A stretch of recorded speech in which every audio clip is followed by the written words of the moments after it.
Derek Bernard a fait la une des journaux lorsqu'il a abandonné son manoir de 300 millions de dollars pendant que sa fille Carla dormait sur le sol dans le froid.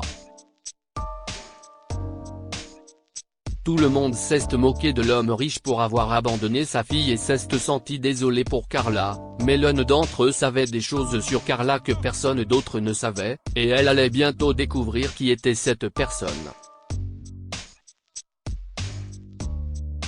Derek Bernard n'avait que quelques centimes sur lui lorsqu'il est arrivé à New York. Il était orphelin depuis son plus jeune âge, et ses grands-parents étaient partis pour leur adobe paradisiaque alors qu'il n'avait que 13 ans, le laissant tout seul. La vie à New York était difficile, et Derek a dû compter sur les économies de ses grands-parents pendant longtemps. Puis il a travaillé quelquefois à temps partiel, a économisé pendant des années et a progressivement lancé sa propre entreprise. Les premières années, il a eu du mal à convaincre les gens d'investir dans sa société, mais tout a fini par s'arranger et il s'est bien débrouillé. Près de 10 ans plus tard, il a étendu sa société au-delà des États-Unis, et amasser des millions de dollars semblait finalement être une tâche simple. Cependant, il n'a pas fallu longtemps pour que tout cet argent monte à la tête de Derek, et il a commencé à regarder les gens de haut et à les traiter comme ses esclaves, y compris sa femme, Elena. Un enfant? Tu as dit que tu étais enceinte? Tu as perdu la tête, Elena? S'est-il emporté contre elle lorsqu'il a appris la grossesse de sa femme. Mais je croyais que tu voulais devenir père, chérie, dit Elena, perplexe devant l'indignation de Derek. Je le veux, mais pas maintenant. Je t'ai dit de prendre des précautions, Elena. Peu importe, tu devras te débarrasser de l'enfant. Mais chérie, je veux avoir ce bébé. S'il te plaît. Derek a jeté un regard furieux à Elena et a fait un pas en avant. Depuis quand as-tu commencé à me répondre, Elena? As-tu oublié ta vraie place? Tu n'étais qu'une serveuse de 3e zone. Je t'ai fait passer de ce tas de ferraille à cet empire étincelant. Donc si je dis quelque chose, tu dois obéir, compris? Non, Derek. Pas cette fois. Je ne vais pas interrompre ma grossesse à cause de toi. Ah, j'aurais dû te jeter dehors après avoir passé quelques nuits avec toi. Si est bon, il n'est pas trop tard. Fais tes bagages et fous le camp. Derek? Tu as perdu la tête? Tu sais que je n'aille personne d'autre que toi. Comment peux-tu être aussi cruel? Je ne veux pas avoir autour de moi des gens qui ne savent pas où est leur place. Alors dépêche-toi de partir. Sinon, excuse-toi auprès de moi, débarrasse-toi de cet enfant et reste ici. Si est toi qui vois. Enceinte de 4 semaines à l'époque, Elena prend sa décision et quitte la maison, déterminée à montrer à Derek qu'elle peut s'occuper seule de son enfant. Mais le destin avait d'autres plans, et elle est morte peu de temps après avoir accouché. Catherine, l'infirmière présente lors de l'accouchement d'Elena, a appelé l'enfant Carla et l'a placée dans un orphelinat. À plusieurs reprises, elle lui rendait visite pour vérifier qu'elle allait bien. Cependant, en grandissant, Carla est devenue curieuse de tout. Elle commence à poser des questions à Catherine sur ses parents biologiques et sur la façon dont elle s'est retrouvée dans un orphelinat. Catherine lui a tout dit sur Elena et sur la façon dont elle est morte, y compris qu'Elena n'a jamais parlé de son mari. Carla, qui a 10 ans à l'époque, croit que Catherine lui cache des informations sur son père et s'enfuit de l'orphelinat à sa recherche pour découvrir la vérité. Les années ont passé, et elle a continué à errer dans les rues, pensant qu'un jour elle trouverait son père biologique, mais quand elle y est parvenue, il était déjà trop tard. C'était un soir d'hiver ordinaire, et Carla étalait du papier journal sur le sol pour faire son lit. Après s'être enfuie de l'orphelinat, elle était sans abri et sans emploi car personne n'était prêt à l'embaucher. Puis elle a rencontré Josh, le propriétaire d'un petit magasin de journaux et de magazines sur Park Avenue, qui l'a engagé par pitié. Inutile de dire que l'argent qu'elle gagnait grâce à ce travail ne suffisait pas à couvrir ne serait-ce qu'un repas par jour, et que posséder une maison et payer un loyer était un rêve lointain.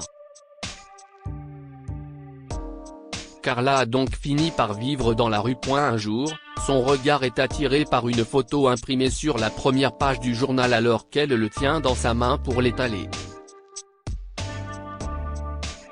La légende disait, un millionnaire laisse derrière lui un manoir de 300 millions de dollars, mais sa fille dort par terre dans le froid. Carla a rapidement épousseté le papier, et lorsqu'elle a regardé la photo de plus près, elle n'a pas cru ses yeux. C'était sa photo, dormant dans la ruelle à côté de la boutique, et à côté, celle de Derek. Donc cet homme est mon père. Et, waouh, il est mort. Carla a plié le papier et l'a jeté à la poubelle, croyant qu'elle n'apprendrait jamais la vérité sur sa famille. Cependant, pendant son sommeil, son esprit a vagabondé vers cet article. Attendez une minute. Il y avait le nom d'une journaliste sur cet article, Erika Fisher. Comment m'a-t-elle retrouvé? Est-il possible qu'elle en sache plus que moi sur ma famille? Je devrais peut-être la rencontrer.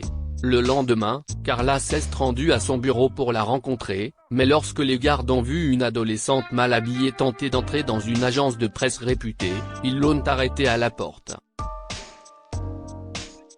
Eh, ma fille. Où est-ce que tu vas? Tu connais quelqu'un ici? Je suis venu rencontrer Erika Fisher. Je voulais la consulter au sujet d'un article. Vous avez un rendez-vous avec elle?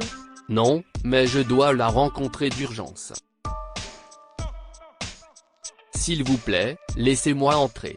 Désolé, mais nous ne pouvons pas faire ça. Vous devez partir. Mais... Carla a essayé de demander aux gardes de l'autoriser, mais toutes ses supplications sont tombées dans l'oreille d'un sourd. Dépitée, la jeune femme se prépara à partir, mais juste à ce moment-là, une voix venant de derrière l'arrêta. Carla Barnard? Si est-ce vraiment toi? Carla se retourne et voit une femme d'une quarantaine d'années. Elle portait des lunettes et tenait un bloc-notes. Erika Fisher? Si est-ce vous qui avez écrit cet article sur moi? Erika lui a souri. Tu veux prendre un café d'abord? J'ai l'impression qu'il y a beaucoup de choses que tu dois savoir. Quand Carla a appris toute l'histoire par Erika, elle n'a pas cru ses oreilles. Mon père a-t-il vraiment abandonné ma mère enceinte? Effectivement, Carla. De plus, ton père avait une foule de maîtresses. Ton père a atteint la gloire dans l'industrie beaucoup trop rapidement, et il a inévitablement dû faire face à une série de concurrents. L'un d'eux nous a envoyé des informations sur ta famille, et quand nous avons commencé à enquêter, nous avons découvert que tout était vrai. Alors pourquoi vous n'avez pas aidé ma mère? Elle est morte à cause de vous. Non, Carla. Nous ne l'avons découvert qu'après la mort de ta mère. Nous avons approché l'administration de l'hôpital, mais ils ont refusé de nous dire où tu étais. Je t'ai cherché pendant longtemps. Comme toi, mon père nous a abandonnés, ma mère et moi, quand j'étais jeune, et quand j'ai appris ton existence, j'ai voulu t'aider. Les yeux de Carla se sont remplis de larmes. Je n'arrive pas à croire que tout cela me soit arrivé. Que dois-je faire maintenant? J'espérais trouver mon père et qu'il m'accepte. Mais je n'ai nulle part où aller maintenant. Ne t'inquiète pas, Carla, j'ai quelque chose pour toi. Erika lui a remis un chèque d'1 million de dollars.